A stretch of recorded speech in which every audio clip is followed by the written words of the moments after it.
হাই friends, মই আয়ুষ ৰং চেনেলত সম্প্ৰচাৰিত হৈ থকা সূৰুযমুখী ধাৰাবাহিকখনৰ আজিৰ খণ্ডটো চাবলৈ বহুত বেছি ভাল লাগিব, কিয়নো যোৱাটো খণ্ডত শেৱালীয়ে সোণক মাহীয়েকে চাহৰ দোকান দিব আৰু লগত যে শেৱালীও দিব সেই কথাটো সোণক কোৱাত মই তোমাক একোকে দিব পৰা নাই, সেইবাবে তুমি দোকান দিম বুলি ভাবিছা বুলি কোৱা দেখিবলৈ পাইছিল। আজিৰ খণ্ডটোত পৰিয়া ৰুমৰ ভিতৰত মন মাৰি বকি থাকিব আৰু তেতিয়া সোণে দূৰৰ পৰা পৰীক চাই মনটো বেয়া লাগিব। আৰু তেতিয়া শেৱালীৰ আগত আজি বিহুৰ দিনা ঘৰখনত এনেকুৱা এটা পৰিৱেশ হ'ব বুলি ভবাই নাছিলো, বাৰ লগতো যে কি ঘটি আছে মা দেউতাটো নাইয়ে বুলি শেৱালীক কৈ থকা দেখিবলৈ পাব। এইফালে আকৌ পুৱতি আজি শেৱালীৰ ওচৰত যাব আৰু তোমালোকে মান সন্মান সকলো শেষ কৰি পেলাইছা।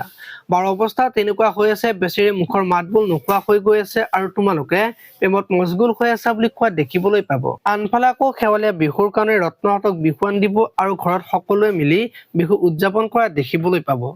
আপোনালোকে সূৰুযমুখী ধাৰাবাহিকখন চাই কেনেকুৱা পায় কমেণ্ট কৰি জনাব। আৰু যদি আপোনালোকে এতিয়ালৈকে চেনেলটো ছাবস্ক্ৰাইব কৰা নাই তেতিয়াহ'লে চেনেলটো ছাবস্ক্ৰাইব কৰি ভিডিঅ'টোত এটা লাইক কৰি দিব। ধন্যবাদ।